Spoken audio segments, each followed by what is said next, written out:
തദ്ദേശ സ്വയംഭരണ തെരഞ്ഞെടുപ്പിൽ പാർട്ടി സ്ഥാനാർത്ഥികളെ പരാജയപ്പെടുത്താൻ ശ്രമിച്ചതായുള്ള പരാതിയിൽ മാവൂരിൽ 4 പേരെ കോൺഗ്രസിൽ നിന്ന് പുറത്താക്കി. ഗ്രാമപഞ്ചായത്ത് മുൻ president K C Vasanthi Vijayan, മുൻ ബ്ലോക്ക് ഭാരവാഹി എം ഗോപാലകൃഷ്ണൻ, INTUC നേതാവ് K C Raveendranath, M Dileep Kumar എന്നിവരെയാണ് പുറത്താക്കിയതെന്ന് DCC president advocate K Praveenkumar അറിയിച്ചു.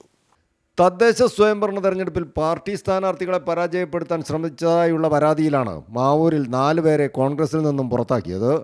ഗ്രാമപഞ്ചായത്ത് മുൻ president K C Vasanthi Vijayan, മുൻ ബ്ലോക്ക് ഭാരവാഹി എൻ ഗോപാലകൃഷ്ണൻ, INTUC നേതാവ് K C Raveendranath, M Dileep Kumar എന്നിവരെയാണ് പുറത്താക്കിയതെന്ന് DCC president advocate K Praveenkumar പറഞ്ഞു.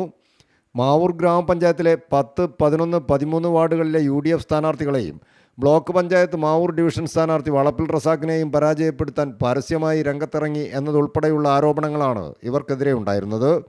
ഇത് ശരിയാണെന്ന് കണ്ടെത്തിയാണ് ഗുരുതരമായ അച്ചടക്കലംഘനം നടത്തിയതിന് പാർട്ടിയിൽ നിന്നും പുറത്താക്കിയത്.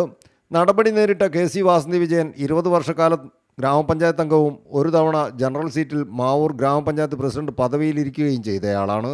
എം ദിലീപ് കുമാർ പഞ്ചായത്ത് വാഹനത്തിൻ്റെ ഡ്രൈവറായി പ്രവർത്തിച്ച ആളുമാണ്. ഇത്തരത്തിൽ പാർട്ടി ആനുകൂല്യങ്ങൾ പറ്റിയ വ്യക്തികളാണ് തദ്ദേശ തെരഞ്ഞെടുപ്പിൽ പാർട്ടിക്കെതിരെ പ്രവർത്തിച്ചതെന്ന് കുന്നമംഗലം ബ്ലോക്ക് കോൺഗ്രസ് പ്രസിഡന്റ് വളപ്പിൽ റസാഖ് പറഞ്ഞു. News bureau, Mavoor.